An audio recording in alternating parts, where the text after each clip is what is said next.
ಇಲ್ಲ ಅದೇನಾಗಿದೆ ದುರಂತ ಶಿವಮೊಗ್ಗ ತುಮಕೂರು ಏನು ಇವತ್ತು ರಸ್ತೆ ಆಗಿತ್ತು, ಕೆಲವು ಕಡೆ ಹಡಲ್ಸ್ ಆಗಿ ಮತ್ತೊಂದಾಗಿ ತೊಂದರೆ ಆಗಿತ್ತು.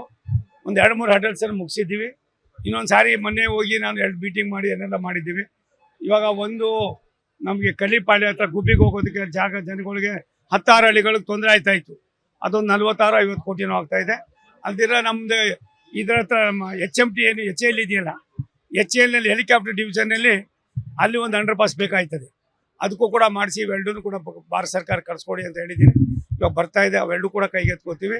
ಮತ್ತು ರಾಜ್ಯ ಸರ್ಕಾರದಲ್ಲಿ ಕೆಲವು ರೋಡ್ ಕಟಿಂಗ್ಗಳು ಮಾಡಿ ಅಲ್ಲೆಲ್ಲ ನಿಂತೋಗಿತ್ತು, ಅದು ಕೂಡ ಈಗಾಗಲೇ ಕೈಗೆತ್ಕೊಂಡಿದ್ದೀವಿ. ನನಗನ್ನಿಸ್ತದೆ ಒಂದು 2-3 ಕಡೆ ಸೇತುವೆಗಳು ಅರ್ಧಂಬರ್ಧ ಆಗಿ ಆ ಟೀಚರ್ ಯಾರೋ ಒಬ್ಬರು ಕೋರ್ಟ್ಗೆ ಹೋಗಿದ್ರು, ಅದೆಲ್ಲವನ್ನು ಕೂಡ ಬಗೆಹರಿಸಿ ಈಗಾಗಲೇ ಇನ್ನೊಂದು 3-4 ತಿಂಗಳಲ್ಲಿ ನನಗನ್ನಿಸ್ತದೆ ಇದು ತುಮಕೂರಿಂದ ಶಿವಮೊಗ್ಗದವರೆಗೂ ತರೀಕೆರೆ ಆ ಭಾಗದಲ್ಲಿ ಸ್ವಲ್ಪ ಕೆಲಸ ಆಗಬೇಕಾಗಿದೆ. ಮೊನ್ನೆ ಅಲ್ಲೂ ಕೂಡ ನಾವು ಹೋಗಿ ಬಂದಿದ್ದೀವಿ, ಅವೆಲ್ಲವನ್ನು ಕೂಡ ಮಾಡ್ತೀವಿ. ನಮ್ಮ ಉದ್ದೇಶ ಇಷ್ಟೇ, ಯಾವ ಉದ್ದೇಶಕ್ಕೆ ನ್ಯಾಷನಲ್ ಹೈವೇ ಇದೆ ಅದು ಪೂರ್ತಿ ಆಗಬೇಕು. ಆ ಯೋಜನೆಗಳು ಕಾರ್ಯರೂಪಕ್ಕೆ ತರೋದ್ರ ಮುಖೇನ ಜನರಿಗೆ ಅನುಕೂಲ ಮಾಡಬೇಕು. ಆ ಕೆಲಸ ನಾವು ಮಾಡ್ತೀವಿ.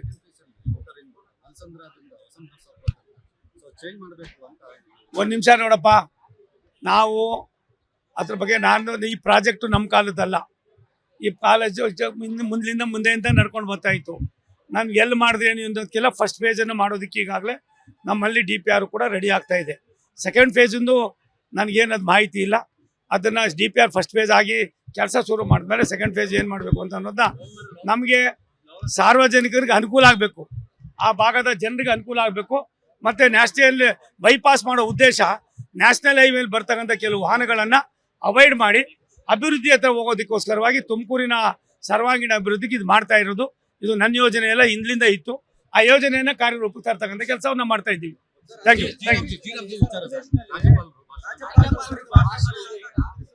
ಒಂದು ನಿಮಿಷ ತಾಳಪ್ಪ. ಕಾಂಗ್ರೆಸ್ ಅವ್ರಿಗೆ ನೈತಿಕತೆ ಇಲ್ಲ. ಅಲ್ಲಪ್ಪ, ಕಾಂಗ್ರೆಸ್ ಅವ್ರಿಗೆ ನೈತಿಕತೆ ಇಲ್ಲ. ಒಕ್ಕೂಟದ ವ್ಯವಸ್ಥೆಯಲ್ಲಿ ಅಪ್ಪ ಬಿಡ್ರೋ, ಯಾಕೋ ಇದು ಮಾಡ್ತೀವಿ ಬರ್ರೋ. ಒಕ್ಕೂಟದ ವ್ಯವಸ್ಥೆಯಲ್ಲಿ ಸಮಾಧಾನ ಆಗ್ಬಿಟ್ರಾಗಿತ್ತು. ಒಕ್ಕೂಟದ ವ್ಯವಸ್ಥೆಯಲ್ಲಿ ನಾವೆಲ್ಲರೂ ಕೂಡ ಒಟ್ಟಿಗೆ ಹೋಗ್ಬೇಕಾಗಿದೆ. ಅದು ಹೋಗ್ಬೇಕಾದ್ದು ನಮ್ಮ ಧರ್ಮ.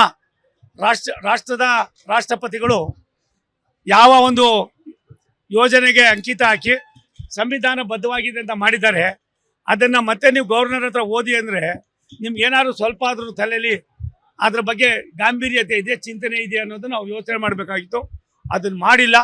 ಆಗಿರ್ತಕ್ಕಂಥ ಅನಾಹುತ ಏನಿದೆ ಅದು ನಿಜವಾಗ್ಲೂ ಕೂಡ ಕೇವಲ ಭಾರತ ಸರ್ಕಾರದಲ್ಲಿ, ಕರ್ನಾಟಕದಲ್ಲಿ ಸಂವಿಧಾನವನ್ನು, ಬಾಬಾ ಸಾಹೇಬ್ ಅಂಬೇಡ್ಕರ್ ಅವರ ಸಂವಿಧಾನವನ್ನು ಒಪ್ಕೊಂಡಿರ್ತಕ್ಕಂಥ ಜನ ನಾವು ಅವ್ರಿಗೆಲ್ಲ ಒಂದು ಕಡೆ ಅಪಚಾರ ಮಾಡ್ದಂಗೆ ಆಯ್ತದೆ. ಅದನ್ನು ಮಾಡಿದ್ದು ಅವರ ಅಕ್ಷಮ ಅಪರಾಧ. ರಾಜ್ಯ ಸರ್ಕಾರ ಏನನ್ನ ಅವ್ರ ಕೈಯಿಂದ ಓದಿಸ್ಬೇಕು ಅದು ಬಿಟ್ಟು ಕಾನೂನು ಚೌಕಟ್ಟಿನಲ್ಲಿ ಈಗಾಗಲೇ ಸಂವಿಧಾನ ಆಗಿ ಆ ಸಂವಿಧಾನವನ್ನು ಇಂಪ್ಲಿಮೆಂಟ್ ಮಾಡಿ ರಾಷ್ಟ್ರಪತಿಗಳು ಸಹಿ ಹಾಕಿದ್ಮೇಲೆ ಅದು ನಮ್ಮ ಎಲ್ಲರಿಗೂ ಕೂಡ ಅನ್ವಯ ಆಗ್ತದೆ.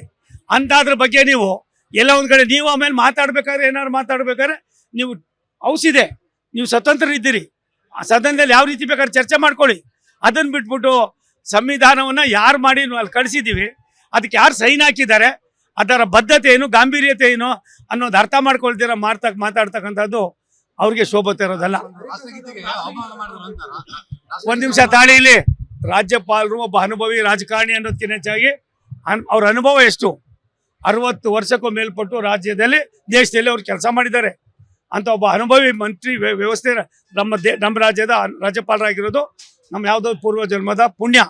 ಅದನ್ನು ಅವ್ರಿಗೆ ಯಾವ ರೀತಿ ಗೌರವ ತರಬೇಕಾಯ್ತು ತರದಿರ ನೀವು ನಡ್ಕೊಂಡಿರ್ತಕ್ಕಂಥ ನಿಮ್ಮ ಬದ್ಧತೆ ಏನಿದೆ ಅದು ಬದಲಾವಣೆ ಮಾಡ್ಕೊಳ್ಳಿ.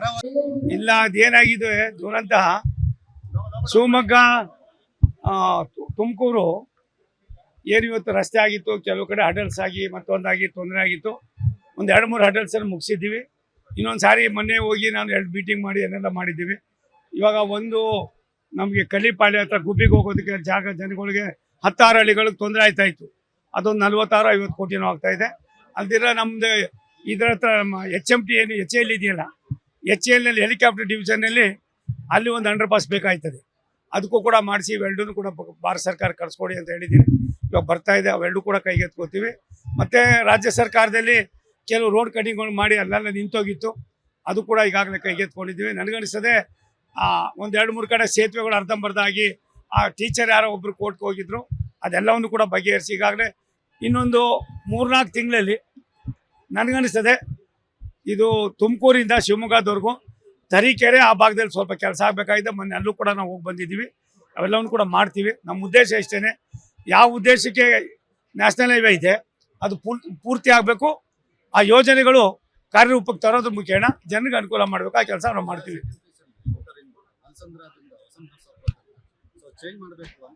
ಒಂದು ನಿಮಿಷ ನೋಡಪ್ಪ, ನಾವು ಅದ್ರ ಬಗ್ಗೆ ಈ ಪ್ರಾಜೆಕ್ಟು ನಮ್ಮ ಕಾಲದಲ್ಲ. ಈ ಕಾಲೇಜು ಮುಂದೆಯಿಂದ ನಡ್ಕೊಂಡು ಬರ್ತಾ ಇತ್ತು. ನಾನು ಎಲ್ಲಿ ಮಾಡಿದೆ ಅನ್ನೋದಕ್ಕೆಲ್ಲ ಫಸ್ಟ್ ಫೇಜನ್ನು ಮಾಡೋದಕ್ಕೆ ಈಗಾಗಲೇ ನಮ್ಮಲ್ಲಿ DPR ಕೂಡ ರೆಡಿ ಆಗ್ತಾ ಇದೆ. ಸೆಕೆಂಡ್ ಫೇಜಿಂದು ನನಗೇನದು ಮಾಹಿತಿ ಇಲ್ಲ. ಅದನ್ನು DPR ಫಸ್ಟ್ ಫೇಜ್ ಆಗಿ ಕೆಲಸ ಶುರು ಮಾಡಿದ್ಮೇಲೆ ಸೆಕೆಂಡ್ ಫೇಜ್ ಏನು ಮಾಡಬೇಕು ಅಂತ ಅನ್ನೋದನ್ನ ನಮಗೆ ಸಾರ್ವಜನಿಕರಿಗೆ ಅನುಕೂಲ ಆಗಬೇಕು, ಆ ಭಾಗದ ಜನರಿಗೆ ಅನುಕೂಲ ಆಗಬೇಕು. ಮತ್ತು ನ್ಯಾಷನಲ್ ಬೈಪಾಸ್ ಮಾಡೋ ಉದ್ದೇಶ ನ್ಯಾಷನಲ್ ಹೈವೇಲಿ ಬರ್ತಕ್ಕಂಥ ಕೆಲವು ವಾಹನಗಳನ್ನು ಅವಾಯ್ಡ್ ಮಾಡಿ ಅಭಿವೃದ್ಧಿ ಹತ್ರ ಹೋಗೋದಕ್ಕೋಸ್ಕರವಾಗಿ ತುಮಕೂರಿನ ಸರ್ವಾಂಗೀಣ ಅಭಿವೃದ್ಧಿಗೆ ಇದು ಮಾಡ್ತಾ ಇರೋದು. ಇದು ನನ್ನ ಯೋಜನೆ ಎಲ್ಲ ಹಿಂದ್ಲಿಂದ ಇತ್ತು. ಆ ಯೋಜನೆಯನ್ನು ಕಾರ್ಯರೂಪಕ್ಕೆ ತರ್ತಕ್ಕಂಥ ಕೆಲಸವನ್ನು ಮಾಡ್ತಾ ಇದ್ದೀವಿ. Thank you.